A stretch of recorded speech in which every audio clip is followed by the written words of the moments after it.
இறைவா போற்றி. ஏகம் பத்துரை எந்தாய் போற்றி. பாகம் தென்னொரு ஆனாய் போற்றி. காவாய் கனகத்திரளே போற்றி. கைலை மலையானே போற்றி போற்றி. திருச்சிற்றம்பலம்.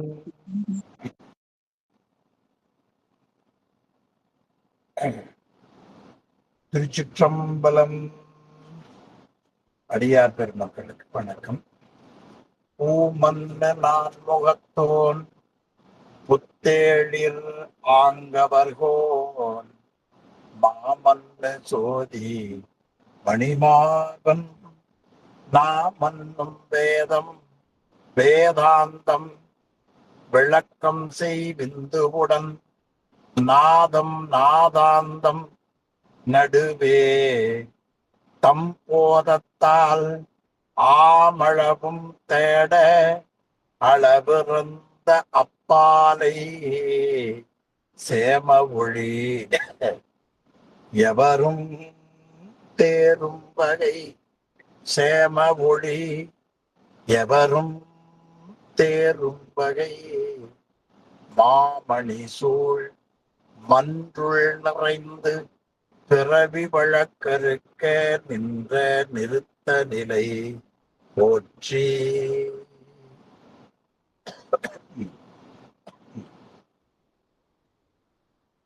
திருச்சிற்றம்பலம்.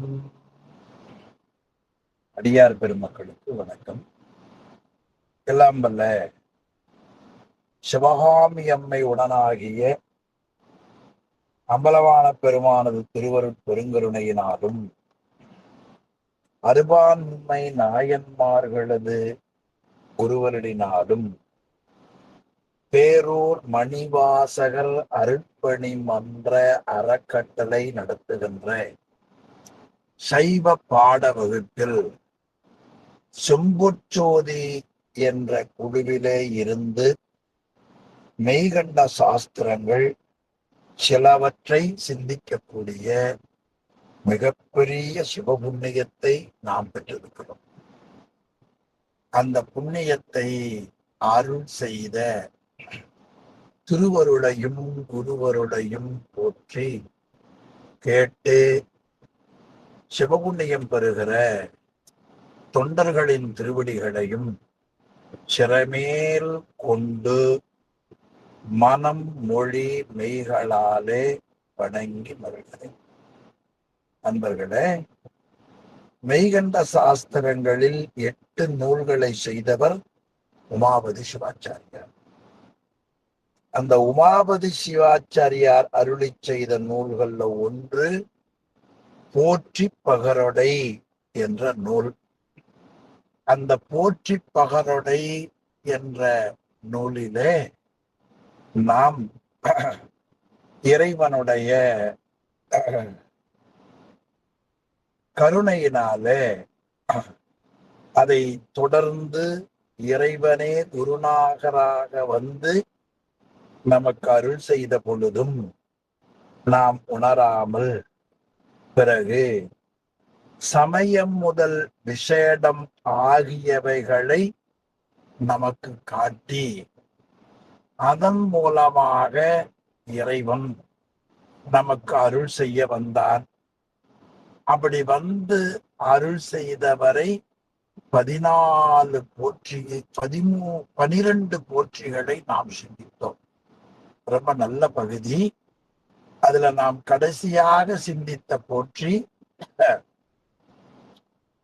ஆணவத்தின் ஆதி குறையாமல் என்பால் அணுகாமல் நீதி நிறுத்தும் நிலை போற்றி. அதை தொடர்ந்து இறைவன் சமயம் விசேடம் நிர்வாணம் ஆகிய தீக்கைகளை பெற்றவர்களுக்கு சமய தீக்கையை சரியிலே உள்ளவர்களுக்கும் அடுத்து விசேட தீக்கை கிரியை யோகத்தில் இருப்பவர்களுக்கும்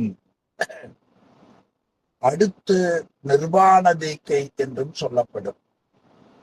அதில் சரியை கிரியை யோக நெறிகளிலே நிற்பவர்களுக்கு கிடைக்கக்கூடிய அந்த பதம் சாலோக சாமீப சாரூப சாயுச்சி. அதுல சாலோக சாமீப சாரூபம் வரை அந்த பகுதியை எய்தும் சீர் முத்தி பதம் எய்துவித்து மெய்யன்பால் காணத்தகுவார்கள் கண்டால் தமை பின்பு நாணத்தகும் ஞான நன்னெறியை. ஆக உண்மையான பக்தியின் மேலிட்டால் மெய்யன்பால் தம்மை காணும் வேட்கையுடையவர்கள் கண்டால், அதாவது நேரே கண்டு தரிசித்தால், இத்தனை காலம் பயனில்லாமல் வீணாக கழித்து விட்டோமே என்ற முறையில நம்முடைய உள்ளமே நமக்கு நாணுகிற முறையிலே அமையும். அந்த முறையில் மெய்யன்பால் காணத்தகுவார்கள் கண்டால் தமை பின்பு ஞானத்தகும், அதாவது மிகவும் வெட்கப்படுகின்ற முறையில ஞான நன்னெறியை வீணே எனக்கு தர வேண்டி. ஞான நன்னெறி, நன்னெறியாவது வீடு பேறு. அந்த வீடு பேற்றுக்கு காரணமான ஞான நெறி, வீடு பேரை உயிர் அடைவதற்கு காரணமாக இருக்கக்கூடிய அந்த நன்னெறி, ஞான நன்னெறியை எனக்கு வீணே தர வேண்டினர். அந்த ஞான நன்னெறியை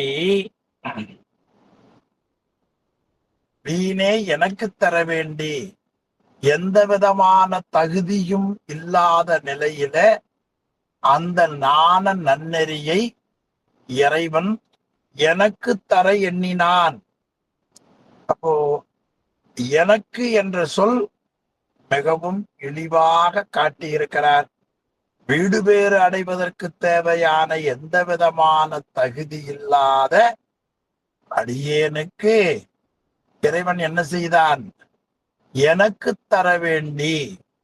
இறைவன் எல்லா பொருள்களுக்கும், மனதுக்கும், அயனுக்கும், திருமாலுக்கும், தேவர்களுடைய நினைப்பினிக்கும் தூரம் போல இருப்பது அவனுடைய திருவடி. உலகத்தில் இருக்கிற எல்லா பொருள்களுக்கும், நம்முடைய மனதுக்கும், தாமரை மலரிலே எழுந்தருளியிருக்கிற திருமாலுக்கும், அயனுக்கும், நான்முகனுக்கும், திருமாலுக்கும், ஏனைய 33 தேவர்கள் ஆகியவர்களுக்கு நினைவிற்கும் எட்டாமல் தூரத்தே இருப்பதை போல தோற்றமளிக்க கூடியது அவனுடைய திருவடி. அந்த திருவடியை, அந்த அழகான திருவடியை, சுந்தரத்தாளை என் தலைமேல் ஆறும்படி தந்து அருள் செய்தான். ஆக அவனுடைய திருவடி செய்மையால நிலையிலே ஏனையோருக்கு இருந்தாலும் கூட அடியார்களுக்கு அடிமையாக வந்து அருள் செய்யும் அழகிய திருவடிகளை சுவாமி என்ன செய்தார்? என் தலைமேல், என்னுடைய தலைமேல் எனக்கு அருள் நிறையும்படி சூட்டி அருளி செய்தான். அப்படி அவன் நம் தலையின் மேல் அவருடைய அழகு பொருந்திய சுந்தர திருவடியை சூட்டி அருள் செய்த பெருமைக்குரியவன். அதனால் அவனை பேராளன், பெருமையை ஆழ்வதால் பேராளன் என்று பெயர். அந்த பெருமைக்குரியவனாகிய இறைவன் எனக்கு தந்த பொருள் ஏதென்னில், குருநாதராக வந்து இறைவன் திருவடியை எனக்கு சூட்டி அருளிய பொழுது எனக்கு தந்த பேரு, தந்த பொருள் ஏதென்னில், தந்த பெரிய பேரு எத்தகதை என்றால் நான் தான் வேறு நான் வேறாய் வந்து புனரா வழக்காக்கினான். அவனுடைய திருவடி என்னன் சுட்டுவதற்கு முன்னால் உயிராகிய நானும் இறைவனாகிய குருநாதராகிய அவனும் வேறு வேறாக இருந்தோம். அப்படி வேறு வேறாக இருந்த நிலையை அவன் என்ன செய்தான்? மாற்றி அந்த வேறு வேறு நிலை என்கிறதை வழக்கத்தை மாற்றி அவன் நான் வேறு நீன் வேறாய் வந்து புனரா வழக்காக்கி முந்தி எந்தன் உள்ளம் என்றும் நீங்காது ஒளிந்திருந்தான். இந்த உயிர் என்னைக்கு உடம்பு முதலியவைகளை பெற்றதோ அந்த அனாதி காலத்திலே இருந்து நம்முடைய உள்ளத்திலே உன்னுடைய உள்ளத்திலே நான் நீங்காமல் ஒளிந்திருந்தேன். சுவாமி ஒளியல, நமக்கு தெரியல பாருங்க. அதனால் முந்தி எந்தன் உள்ளம் என்றும் நீங்காது ஒளிந்திருந்தான். இறைவன் உள்ளமாகிய உயிரை விட்டு என்றும் அவன் நீங்குவதில்லை. அது சிவபுராணத்துல ஒரு தொடர் தெரியும். இமைப்பொழுதும் என் நெஞ்சில் நீங்காதான். கண்ணிமைக்கின்ற நேரம் கூட இறைவன் நம் உயிரை விட்டு பிரிவதே இல்லை. அப்படி பிரியாமல் இருந்தாலும் கூட அவனை நாம் அறியவில்லை. அப்பொழுது இறைவன் குருநாதராக வந்து தோன்றி நின்றான். தோன்றி நிற்கும் கள்ளம். இதுவரை நான் உன் உள்ளத்துக்குள்ள நீங்காம ஒளிந்திருந்தோம். உயிராகிய நீ எம்மை காணாதிருந்தாய். இறைவனாகிய நான் உன்னை கண்டுகொண்டே இருந்தேன் என்று அறிவுரையை எமக்கு கூறினான். அப்பொழுது இதுவரை மறைந்திருந்த நிலை கள்ளத்தன்மை இப்பொழுது முன்னால குருநாதராக வெளிப்பட்டு நிற்கிற தன்மை உண்மைத்தன்மை. அப்படி கள்ளத்தன்மையை அறிவித்து காட்டும் திருவடிகள் எம்மை காப்பதாக. எவ்வளவு பெரிய கருணையை போற போக்குல உமாபதி சிவம் காட்டியிருக்கிறார் பாருங்கள். சைவத்தில உயிர்கள் அறியாமையை போக்கிக் கொள்வதற்கு வழிகள் நமக்கு 4 சொல்லுகிறார்கள். அவையாவன சரியை, கிரியை, யோகம், ஞானம். இந்த 4 நிலைகளில 3 நிலைக்கு ஏற்ப கிடைக்கக்கூடிய முத்தி பதமுத்தி என்று பெயர். அடுத்து ஞானத்தால் எய்துவது பரமுத்தி. அந்த ஞான நன்னெறியை வீணே எனக்கு தர வேண்டி. பாருங்க எவ்வளவு இழிந்தவனாக இருப்பவன். இப்ப நம்முடைய நிலையையும் இறைவனுடைய நிலையையும் மாணிக்க வாசக பெருமான் ஒரு பாடல்ல காட்டுகிறார். யாவர்க்கும் மேலாம் அளவிலா சீருடையான், யாவர்க்கும் கீழாம் அடியேனை யாவரும் பெற்றறியா இன்பத்துள் வைத்தான். இறைவனோ யாவர்க்கும் மேலானவன், உயிர்களோ யாவர்க்கும் கீழானவன். அப்படி எல்லாவற்றுக்கும் கீழாக இருக்கிற நம்மை யாரும் பெற முடியாத இன்பத்தை கடவுள் கொடுத்தான். இந்த உண்மை எப்படி அருமையா காட்டினார் பாருங்க. யாவர்க்கும் மேலாம் அளவிலா சீருடையான், யாவர்க்கும் கீழாம் அடியேனை யாவரும் பெற்றறியா இன்பத்துள் வைத்தாய்க்கே. யாரும் பெற்றறியாத இன்பத்துக்குள்ளே அவன் நம்மை வைத்தான். இதுதான் இறைவன் செய்திருக்கிற மிகப்பெரிய உதவி. அப்படி அவன் யாவரும் பெற்றறியா இன்பத்துக்குள் இன்பத்தை பெற வேண்டும் என்றுதான் இறைவன் என்ன செய்தான்? 4 வகை தோற்றம், எழுவகை பிறப்பு 84 100,000 யோனி பேதங்களிலே பிறக்க வைத்து அறியாமையை நீக்கி மனித உடம்புல அப்பா வயிற்றுல உயிரை இருக்க செய்து பிறகு அம்மா வயிற்றுக்குள்ள போய் ஆமா அங்கே இருந்து குழந்தை பிறக்க அந்த குழந்தைக்கு கருவிகள் கொடுக்க அதற்கு ஏற்ப அந்த உயிர் 5 அவத்தைகள் பட 5 நிலைவேறுபாடு அடைய அப்படி அடைந்து தீவினைகளை அனுபவித்து கழிக்க அதற்கு ஏற்ப வருவனை வர உடம்பை விட்டு உயிர் பிரிய பிறகு நரகத்துக்கு அதாவது என்னென்ன இன்பங்கள் நன்மைகள் செய்திருக்கிறோமோ அதுக்கு தக்க பதவிகள் கிடைக்க பிறகு உயிர் போகிற பொழுது தீவினை செய்திருப்போமே ஆனால் யமதூதர்கள் வந்து நம்மை அழைத்து செல்ல நரகத்திலே பலவிதமான இடையூறுகளை செய்ய பிறகு மீண்டும்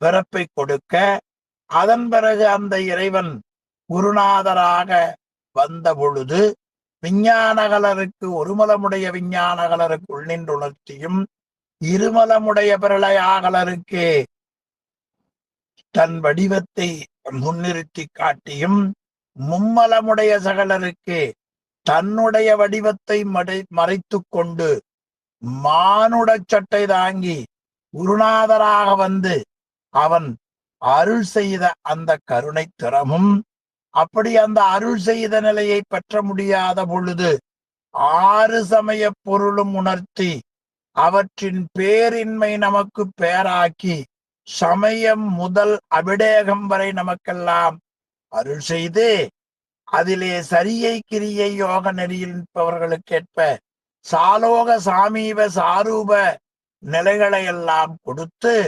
ஞானத்தால் மீண்டும் பிறவா நிலையை பெறக்கூடிய ஞான நன்னெறியை எந்த தகுதியும் இல்லாத யாவர்க்கும் கீழாக இருக்கக்கூடிய எமக்கு வீணே தர வேண்டி எல்லா பொருள்களுக்கும் திருமாலுக்கும் நான்முகனுக்கும் தேவர்களுக்கும் நினைப்பதற்கும் அரிய தூரம் போல இருக்கக்கூடிய அவருடைய திருவடியை என்னுடைய தலையின் மேலே பொருந்தும்படி செய்தான்.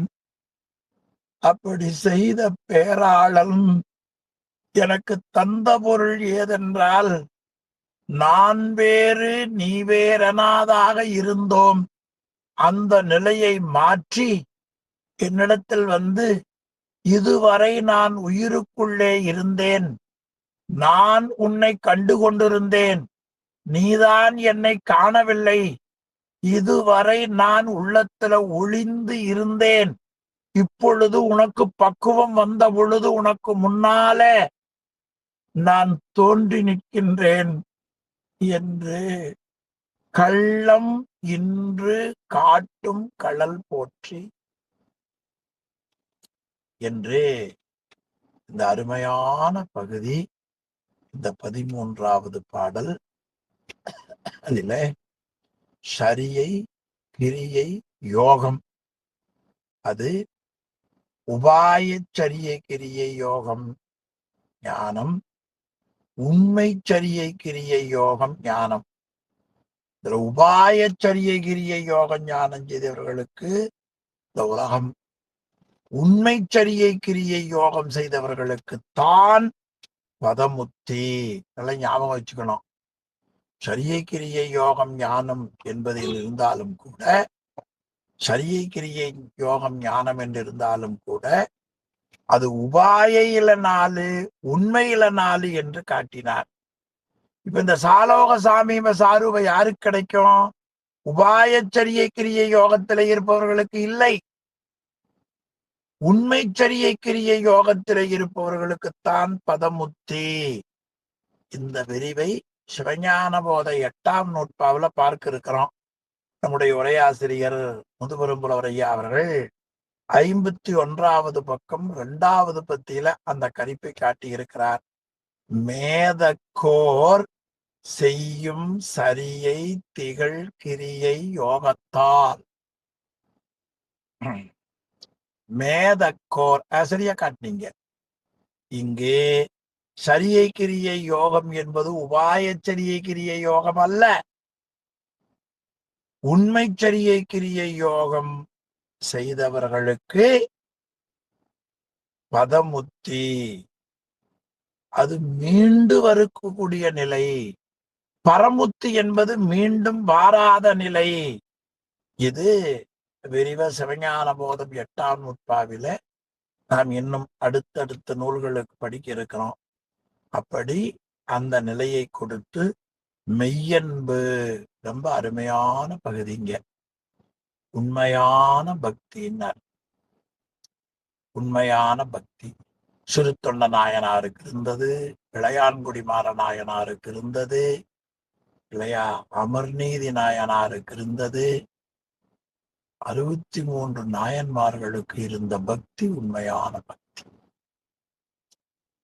அதுல அன்பு, பக்தி, காதல், இதுக்கெல்லாம் என்ன பொருள் என்று சிவஞான மாபாடி உரையாசிரியர் சொல்லுகிறார்.